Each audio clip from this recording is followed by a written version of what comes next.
তথাকথিত নেতৃবৃন্দ যারা মূলত ইসরায়েলের দালাল। এই নেতানিয়াহুকে ইতিমধ্যেই যুদ্ধ অপরাধী ঘোষণা করা হয়েছে। মুসলমানদের প্রতিনিধিত্ব করতেন ইসরায়েলের বাবারও শক্তি নাই, বারবার গাজার উপর হামলা করতে পারে।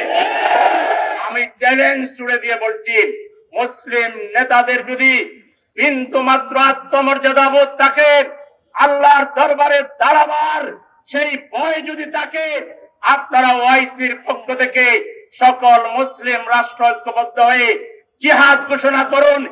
এক সপ্তাহের ভিতরে ইসরায়েল খান ধ্বংস হয়ে যাবে।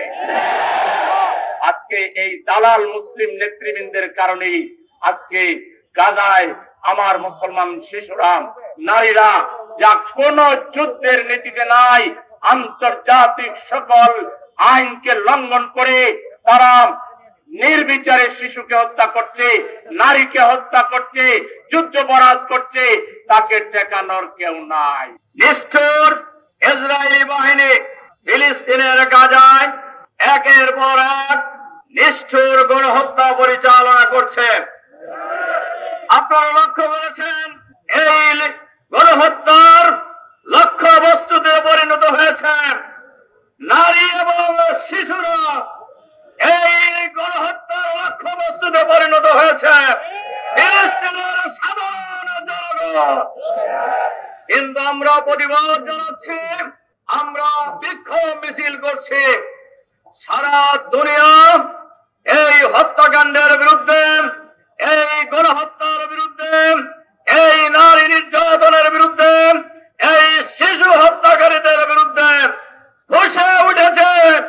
সর্বশেষ আপনারা লক্ষ্য করেছেন, গতকাল যে ত্রাণবাহী জাহাজে নৃশংসভাবে হামলা পরিচালনা করা হয়েছে, 500-র অধিক গণ অধিকার কর্মীকে, ত্রাণবাহী জাহাজের কর্মীদেরকে গ্রেফতার করা হয়েছে। আমরা ইতিমধ্যেই লক্ষ্য করেছেন, বিশ্বের প্রায় অধিকাংশ দেশ ফিলিস্তিনের স্বাধীনতার পক্ষে মত দিয়েছে। ফিলিস্তিন গাজাকে আলাদা রাষ্ট্র হিসাবে স্বীকৃতি দিয়েছেন। সময় আসবে, আল্লাহ ইন্নাল্লাহ লা ইউহিব্বুল মুতাদিন, আল্লাহ বাড়াবাড়িকারীকে পছন্দ করেন না। খুব শীঘ্রই ইনশাআল্লাহ সেই সময় আসবে, নেতানিয়াহু নমরুদ ফেরাউনের চাইতে ভয়াবহ করুণ পরিণতির সম্মুখীন হতে হবে।